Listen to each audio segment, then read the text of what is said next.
오늘 우리에게 주신 하나님의 말씀은 누가복음 22장 24절에서 34절입니다. 또 그들 사이에 그중 누가 크냐 하는 다툼이 난지라 예수께서 이르시되 이방인의 임금들은 그들을 주관하며 그 집권자들은 은인이라 칭함을 받으나 너희는 그렇지 않을지니 너희 중에 큰 자는 젊은 자와 같고 다스리는 자는 섬기는 자와 같을지니라. 앉아서 먹는 자가 크냐 섬기는 자가 크냐? 앉아서 먹는 자가 아니냐? 그러나 나는 섬기는 자로 너희 중에 있노라. 너희는 나의 모든 시험 중에 항상 나와 함께한 자들인즉 내 아버지께서 나라를 내게 맡기신 것 같이 나도 너희에게 맡겨 너희로 내 나라에 있어 내 상에서 먹고 마시며 또는 보좌에 앉아 이스라엘 12지파를 다스리게 하려 하노라.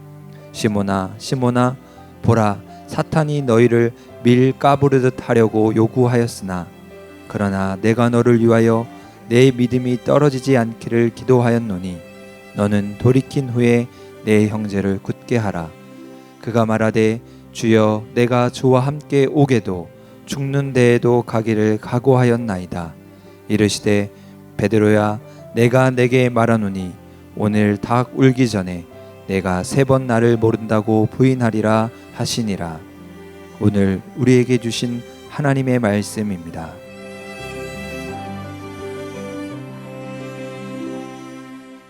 사랑하는 성도 여러분, 하나님께서 오늘도 우리에게 새날을 주셨습니다. 한 주간이 벌써 훌쩍 지나 토요일 아침을 맞았고요. 그리고 40일 사순절 가운데도 벌써 22번째 날을 맞았습니다. 세월, 시간이라는 것이 얼마나 빠르게 흘러가는지를 새삼 다시 한번 느끼게 됩니다. 오늘은 누가복음 22장의 본문 말씀을 가지고 내게 맡기신 것 같이 라는 제목으로 하나님께서 우리에게 맡기신 소명 혹은 사명에 대해서 함께 은혜의 말씀을 나누려고 합니다. 오늘 본문 중에 29절 말씀을 보시면 내 아버지께서 나라를 내게 맡기신 것 같이 나도 너희에게 맡겨. 하나님 아버지는 우리 예수님께 인류를 구원하기 위해서 십자가라는 사명을 맡기셨죠. 그리고 십자가에서 우리를 구원하신 예수님도 아버지로부터 사명을 받으신 것처럼 우리에게 무엇인가 사명을 맡기셨다고 말씀해 주셨습니다. 그런데요, 여러분, 그러면 그 주님께서 우리에게 맡기신 사명은 과연 무엇일까요? 여러분은 여러분의 사명이 무엇인지를 정확하게 알고 계시는지요? 우리 예수님이 제자들과 십자가를 지시기 전 마지막 시간을 보내시면서 6월절 식탁 교제를 하실 때였습니다. 우리가 흔히 최후의 만찬이라고 하는 다락방 식사입니다. 그때 예수님은 허리에 수건을 두르시고 손수 물을 대야에 담아 오셔서 제자들의 발을 씻겨 주셨습니다. 예수님께서 제자들의 발을 씻기셨다는 것이 무슨 의미를 말하는 것이겠습니까? 섬기는 자가 곧 다스리는 자이라 라는 것을 예수님께서 직접 말씀해 주시고 싶었기 때문에 그렇게 하셨습니다. 여러분, 상식적으로는요, 앉아서 먹는 자가 큰 자이겠죠. 이 당연한 세상의 원칙입니다. 그런데 성경 속에서 우리 주님은 앉아서 먹는 자가 큰 자가 아니라 바로 섬기는 자가 큰 자라는 것을 말씀해 주시고 있습니다. 그리고 그러한 사람들로 가득한 주님의 나라를 제자들에게 맡겨주셨어요. 바로 그런 나라, 앉아서 먹는 자보다 섬기는 사람들이 더 많은 나라, 그런 나라를 이루어 달라고 제자들에게 사명을 맡기신 것입니다. 공생의 기간 동안 어려울 때마다 함께했던 그 사랑하는 제자들에게 예수님께서 직접 선발하여 훈련시킨 그 제자들에게 예수님께서 이 땅에 오셔서 시작하신 하나님 나라를 이루는 그 사명을 바로 그 제자들에게 맡기신 것입니다. 예수님은 베드로와 제자들을 신실하신 하나님께 의탁하셨습니다. 베드로는 주님과 함께 옥에 갈 수도 있고 죽기를 각오하겠다고 말은 했지만 주님은 베드로가 십자가 앞에서는 주님을 외면할 것이라는 것도 알고 계셨었습니다. 여러분, 우리가 아무리 큰 사명을 받았다 할지라도요, 내 의지와 내 결단만으로는 주님이 맡기신 그 사명 또는 직분을 감당할 수 없습니다. 우리의 부족함을 다 알고 계심에도 불구하고 세우고 맡기시는 주님의 은혜와 주님의 능력을 사도 베드로는 닭이 울고 나서야 깨달았습니다. 그리고 그 깨달음이 있고 나니까 십자가에 비록 거꾸로 달려 죽는 순교의 길을 가더라도 자신의 사명을 포기하지 않고 감당할 수 있는 믿음의 능력, 믿음의 용기를 가질 수 있었던 것입니다. 여러분, 오늘 생각해 보십시다.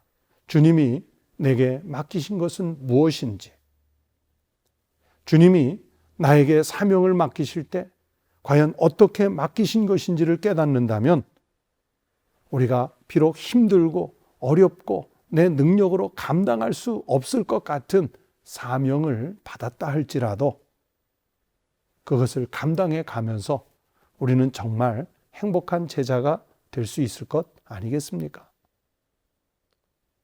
주님이 섬기며 시작하신 그분의 나라를 우리 또한 섬기며 함께 일구어 가야 하지 않겠습니까? 바로 그것이 사명을 받은 그리스도인들의 모습이라고 생각합니다. 여러분, 오늘 하나의 과제를 드립니다. 우리 사랑하는 성도들이 오늘 내가 있는 자리에서, 그 있는 자리가 직장일 수 있고 이웃들 속일 수도 있고 가족들 속일 수도 있고 아니면 실행해야 할 어떤 일일 수도 있습니다. 바로 오늘 내가 있는 그 자리에서 내가 예수님을 닮아서 섬길 수 있는 일이 과연 무엇이 있겠는지요?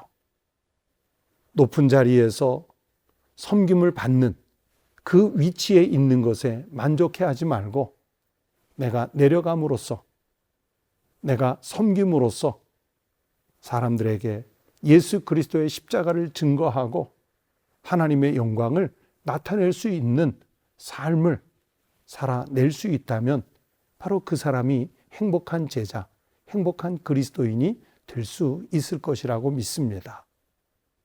오늘도 우리 사랑하는 성도들이 삶의 자리에서 군림하는 자가 아니라 섬기는 삶을 살아서 주님이 십자가를 통해 내게 맡기신 것 같은 그 사명을 잘 감당해서 온전한 영광을 하나님께 돌리는 축복의 날이 되시기를 우리 주님의 이름으로 축원합니다. 기도하겠습니다. 하나님 아버지, 우리 주님께서 예수 그리스도께 직접 아버지의 나라를 맡기신 것 같이 주님은 또 십자가를 통해 저희들에게 사명을 주시니 감사를 드립니다. 하나님, 우리가 사는 삶의 자리에서 비록 부족한 종이지만 맡기신 사명을 잘 감당해요. 하나님께는 영광을 돌리고 이 땅에서는 빛이 되고 또 섬김을 통해 사람들에게 그리스도의 은혜와 덕을 끼치며 살아갈 수 있는 주의 종들이 되게 하여 주시옵소서. 우리가 사는 모습을 통해 세상 사람들이 예수 그리스도를 만나고 그리고 세상 모든 곳에서 하나님께서 펼치시고자 하시는 아버지의 나라 또 주의 뜻이 이루어지는 일에 저희들이 사명자로 쓰임받게 하여 주시옵소서. 주님께 감사드리며 예수 그리스도의 이름으로 기도드리옵나이다. 아멘. 여러분, 오늘 아침에도 저와 함께 이 새벽을 깨워서 기도하십시다. 첫 번째는 하나님이 나에게 맡기신 사명과 그리고 교회를 통해서 맡기신 직분을 잘 감당하는 주의 종들이 될 수 있게 해달라고 결단의 기도를 드리십시다. 두 번째는 내 심령이 교회를 사랑하는 마음을 더 강하게 가질 수 있도록 같이 기도하십시다. 세 번째는 우리 한국교회와 그리고 선교사님들이 나가 사역하는 땅끝의 모든 선교지에서 이 고난의 때, 위기의 때를 이겨내고 놀라운 부흥의 역사가 일어날 수 있도록 같이 기도하십시다. 네 번째는 일상, 즉 우리나라의 정치, 경제, 사회, 문화 등 모든 전반적인 일상이 빨리 회복되고 정상화될 수 있도록 위해서 같이 기도하십시다. 다 함께 기도하시겠습니다.